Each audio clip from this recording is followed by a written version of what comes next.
Corbyn in his attempt to be re-selected as the Labour leader.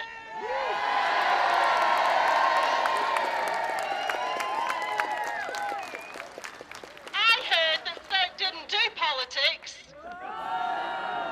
I think this turnout shows we do. We've got some fantastic speakers before we hear Jeremy, and initially we're going to hear from Maxine Penkethman from the CWU. The Communications Workers Union has around 200,000 members who work across areas such as the Royal Mail, Post Office, BT. They're vital in the fight to keep our postal services, and we know the importance of renationalising our Royal Mail. On that, I'm going to introduce Maxine. Thank you, Ruth. Thank you. Friends, comrades, I'd like to say a huge thank you to the Jeremy Cllr team and also to Jeremy Corbyn for visiting Stoke-on-Trent.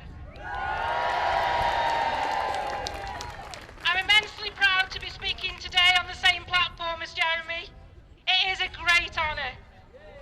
I'm also proud to stand here as the branch secretary of Midlands number 7 branch of the CWU, the Communication Workers Union, who Ruth just said we are the union of the postal workers and the telecoms industry. The national executive of the CWU voted unanimously to support Jeremy Corbyn. Again, it was an easy decision for the CWU because Jeremy has and continues to be a long-standing supporter of the CWU and its campaigns. Our fight against Royal Mail privatisation, our fight to defend the post office from extinction, and our fight for workers' rights in the telecoms industry. And Jeremy is not just a supporter of the CWU, but of all working people in this country.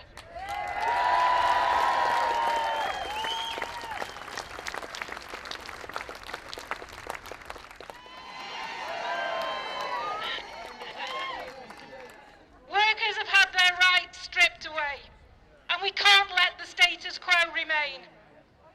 Today we see far too much inequality and people under increasing pressure to work harder and faster than ever before in living memory. There needs to be a fundamental change, and with our backing, Jeremy Corbyn is the man who can deliver that change.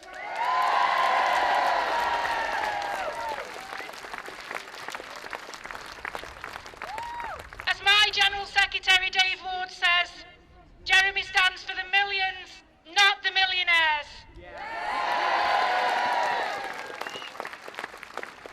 We hear so many times in the right-wing press that Jeremy is left-wing, like it's some kind of crime.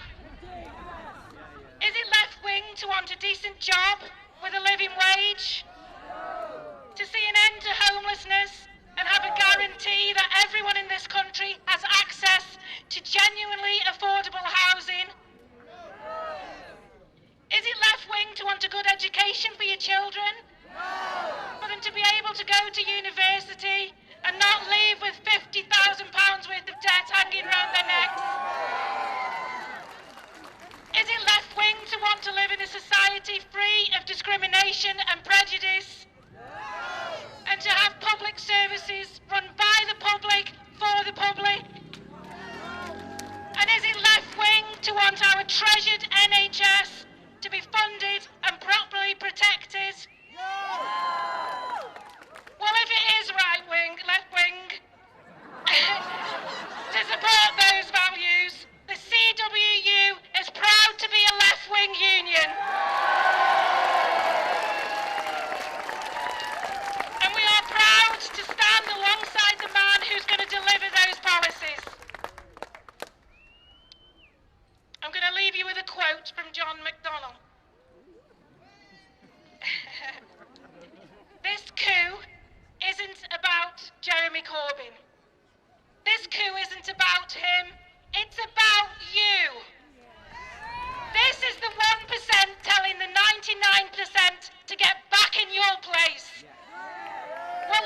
make it clear again. Those 172 MPs will tell those 172 MPs that this is our party. We will ensure that our voices are heard, and Jeremy Corbyn will remain the leader of this party.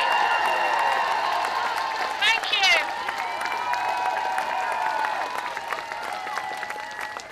What a fantastic starter on our speeches. Thank you, Maxine. What a fabulous way to start. The next speaker's Andy Fox-Hewitt. Andy's from the FBU, and it's fair to say that Jeremy's provided long-standing support for the Fire Brigade Union that goes back more than 30 years. I'm not going to mess about. Andy, let's get you on.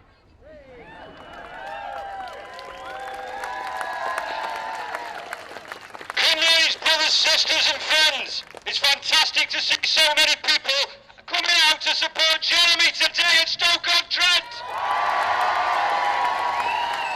I should start by setting out why the Brigade Union has supported Jeremy and has been as leader of the Labour Party. In 2002, under a Labour government that was headed by Tony and John Prescott, we were treated shabbily by that government. This resulted in only the second national strike in our history. We disaffiliated from the party for a long time, and over the ensuing years there were a small handful of Labour MPs that stood by us. They queued up in the Houses of Commons and in the press to defend us, and at the front of that queue was Jeremy Corbyn and John McDonnell. And let me be clear, the Fire Brigade Union does not forget its friends and comrades, people. In 2010, David Cameron stood outside of a fire station in Carlisle, and he said no frontline cuts under my proposed government. We in the Fire Brigade Union knew that would be a lie. And in the 6 years since the coalition government and the Tory government, the fire service has seen the biggest cuts in its history. We've seen 7,000 jobs slashed, dozens of fire stations closed. Here in Staffordshire, we've seen over 100 jobs go to the wall. In Cheshire, over 127 jobs disappear. We have the slowest attendance times in over 20 years, and fire deaths are increasing for the first time. Jeremy Corbyn has been unwavering in his support for the Fire Brigade Union and the UK Fire Service. Now, brothers and sisters, an observation from the latest disgraceful campaign to ignore the huge mandate Jeremy Corbyn was elected upon by us only 12 months ago. Jeremy doesn't need to stand before TV cameras and on a platform of being a radical candidate. We've seen Jeremy be the first to challenge apartheid, the first to champion gay rights, human rights, and to oppose austerity. And we've seen Jeremy continually call for diplomatic, peaceful solutions instead of warmongering across the globe. And Jeremy doesn't need to stand before TV cameras and on a platform of being left-wing or a true socialist, because Jeremy's demonstrated that in his voting record in Parliament for over 30 years, and in his policies and vision for a better, more inclusive and fairer Britain. And Jeremy doesn't need to stand before TV cameras and on a platform to be the true working voice for working people, because Jeremy's been our voice for over 30 years.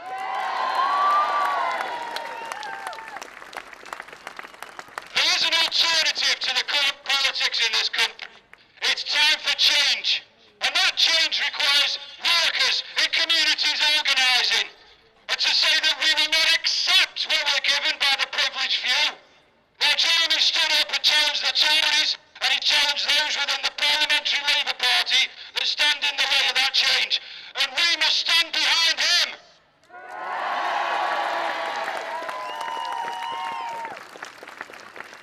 Brothers and sisters, excuse me for being parochial. I will finish by asking Jeremy to come back to see the good people of Stoke-on-Trent in 2020. But not as leader of the opposition, but as the newly elected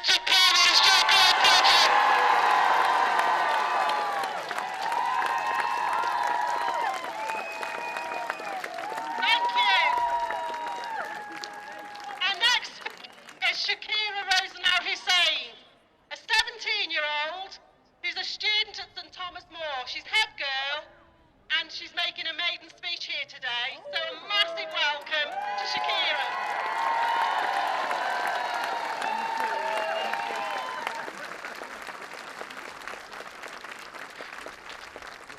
John MacDonald once said that education is a gift from one generation to another and is not a commodity to be bought and sold. It is a public good essential to any society. I inherently believe that education is a human right and not a privilege. Young people should not be persecuted or put at a disadvantage because they cannot afford a higher education. Education is a wonderful thing and should be invested in and easily accessible for everybody, no matter how old they are or where they come from. I'm a 17-year-old local girl. I attended a local school and am now studying at a local college, and the problems associated with higher education trouble me as someone currently applying to university.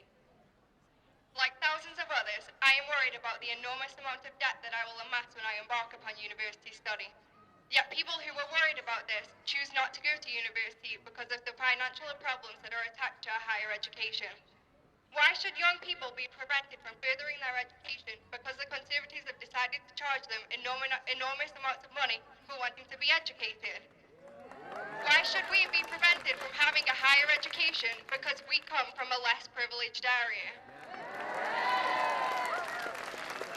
The Conservatives are stripping education piece by piece, scrapping maintenance grants, which gave people who perhaps couldn't attend university the means to attend university. The Tories are found a comprehensive school system and reforms to universities, which would allow certain universities the opportunity to increase their tuition fees above £9,000 in detriment to those who already struggle with the current price. Jeremy Corbyn's vision for education hugely inspires me as a student. He opposed introducing tuition fees and has opposed increasing tuition fees. He prioritizes education and the future of the next generation of world leaders, teachers, and doctors. He promises an end to tuition fees, reinstating maintenance grants, and national education service that will invest in those in education no matter their age, and recognizes the importance of properly educating the people of tomorrow.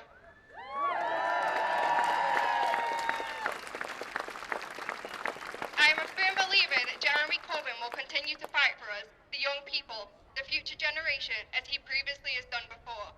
His track record only proves this. Since he became the leader of the party, the membership has increased massively. He has inspired a mass movement of people to become engaged with politics, some people for the first time. Since Jeremy became the leader of the party has been returning to its core democratic socialist roots, as Jeremy is a man that epitomizes integrity and the principles of democratic socialism. He has been on the right side of history his entire political career, and is an honest man promoting honest politics. I am proud to say that I voted for Jeremy Corbyn in the previous leadership election of 2015 and did the same again this year. I voted for him not just because of his attitude towards education, but because I believe he has a vision to make our country a better place for all of us, no matter who we are or where we come from, and that is why I would encourage you to do the same. Thank you.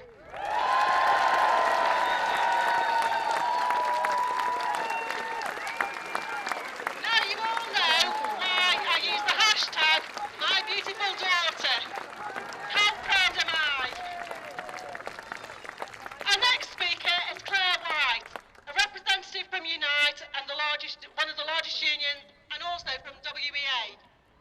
So Clare, welcome.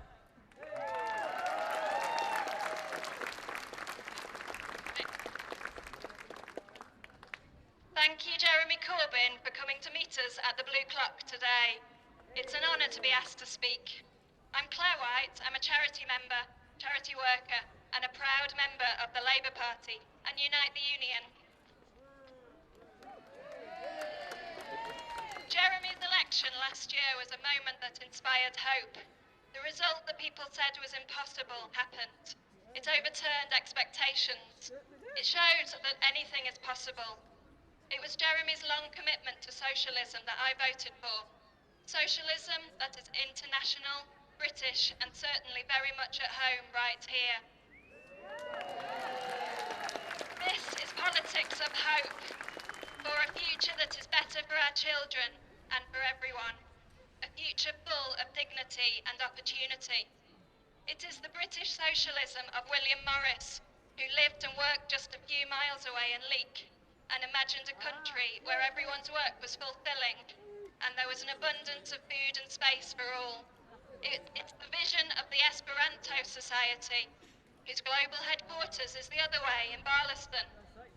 They imagined a world where everyone, however different, could be united in a common language.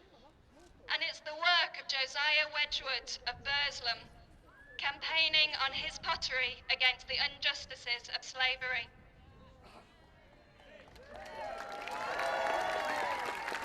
It's the miners and the miners' wives in the 1980s and the chartered campaigners in the 1840s. Brave men and women who all faced violence to stand up for their right to vote and to work. And of course, it's the generations of Labour Party men and women in the towns of Stoke-on-Trent and the surrounding villages who built good quality houses with wide streets, green spaces, hospitals, universities and cultural centres. People here understand solidarity better than many areas of the UK. When somebody here is in trouble, we help wherever they're from. The greatest points of our political history have been when that desire to help has turned into concrete action to change society. This is very different from politics that tells young people that the state can no longer afford to educate you, that we've run out of money to keep older people well. Make no mistake, if we could afford the NHS after the war, we can certainly afford it now.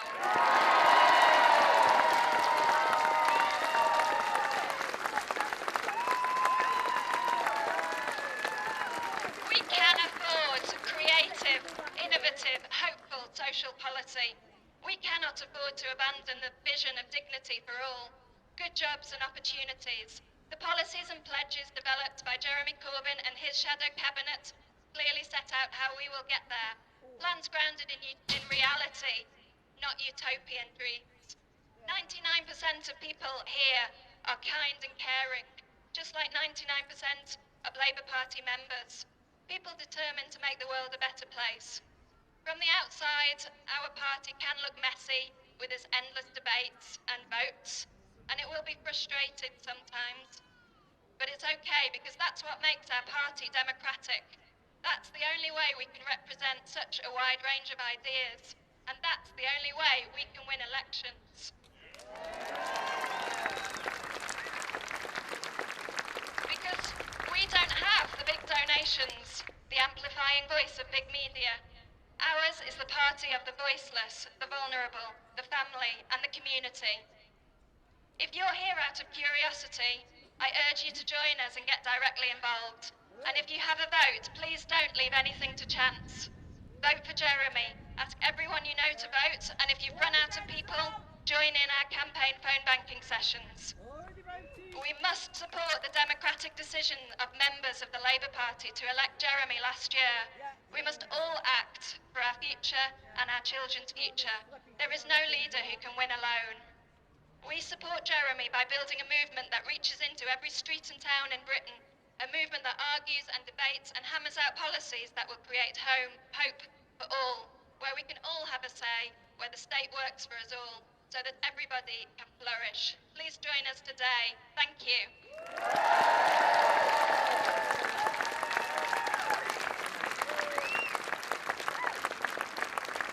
Thanks, Claire.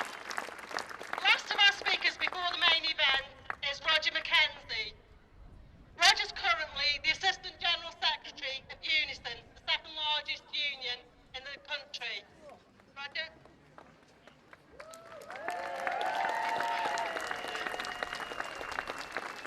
Well, we think we're the biggest union in the country, naturally, but anyway.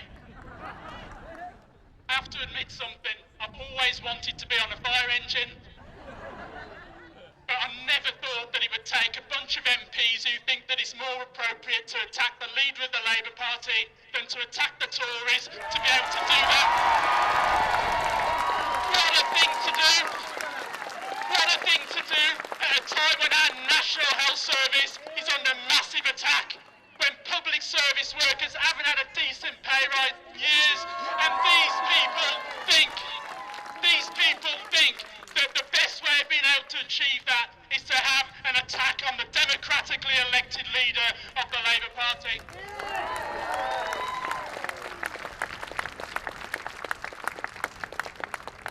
Now, don't get me wrong, I think we should have lots of democracy within the Labour Party, but you know what?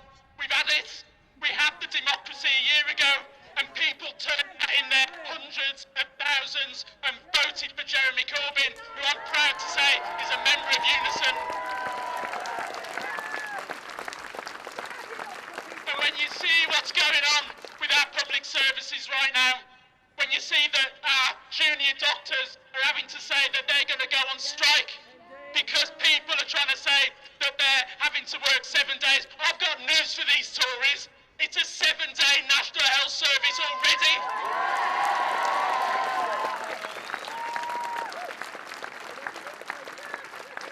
And yet we get Labour MPs who see the Labour Party as a career choice.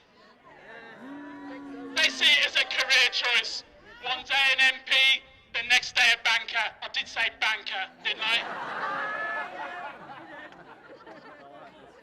Or they see the Labour Party as a marketing opportunity. All we need to do is make sure that the communication is right, to make sure that the nice, shiny pictures are taken of people, men in suits. That's what we've got to do, apparently, to sell the Labour Party. Here's an idea. Let's stand up for what we believe in. Let's stand up for what we believe in. And if people say that it's some kind of lunatic left idea to say that we should have affordable housing for people, or that we should have a National Health Service that doesn't depend on how much money you've got in your pocket, or that we should end the privatisation of all public services, or that we should simply say there should be no more nuclear weapons in this country. If that is some lunatic left idea, then I think we should all hold our hands up and say we're all lunatic left ideas, people. Because I know that when I go out and talk to people about these things, when I say we need peace, we need housing, we need people not to have to do 2 or 3 jobs just to put bread on the table or keep a roof over their head, I know that when we go out and talk to people, they know what we're talking about. They don't want the shiny, pathetic, pretend ideas that some people seem to be coming out with. What they want is honest, straight talking politics. And I'll tell you this, anybody who says to us, anybody who wants to pick an argument with Jeremy Corbyn about equality, anybody who wants to do that needs to pick an argument with all of us, because I've been there when Jeremy's been there, when everybody else has said that the sort of things that we're standing up for in terms of equality for women, equality for black people, equality for lesbian and gays, equality for the disabled, equality for young people, people said those were lunatic ideas as well. Well, again, we should all be proud lunatics if that's what it takes. Now, I say, but of course, these are actually mainstream ideas. These are ideas that people understand, and I'm an organiser, and I know that sometimes we have to go out and talk with people who don't want to hear what we've got to say. We have to go out and have difficult conversations with people and say to them, you know, this is where we stand, we're proud of where we stand, here's why we believe what we believe in, and have that conversation. And I know that's not always easy, but it's what we have to do. We have to go out, door to door, community to community, cafe to cafe, pub to pub, workplace to workplace, wherever it takes to make sure people hear our argument. Because we all know that the media is not on our side. They're not going to report this stuff properly. bless you all in the media down here, of course. Bet none of that gets carried on anyway. But we all know that it's going to take us to go out and do it. I'll finish with this because Jeremy's always been really clear about this. This is not just about Jeremy Corbyn. This is about what sort of society we want to live in.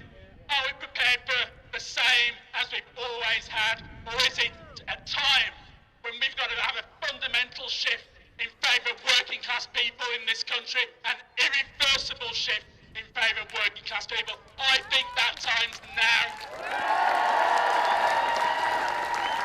So, when you're looking for heroes, when you're looking for some knight in shining armour to come round the corner to the rescue, they will never come. It's about us. We are the ones that we've been waiting for. Nobody else. We are the ones that we've been waiting for. Thank you so much and good luck.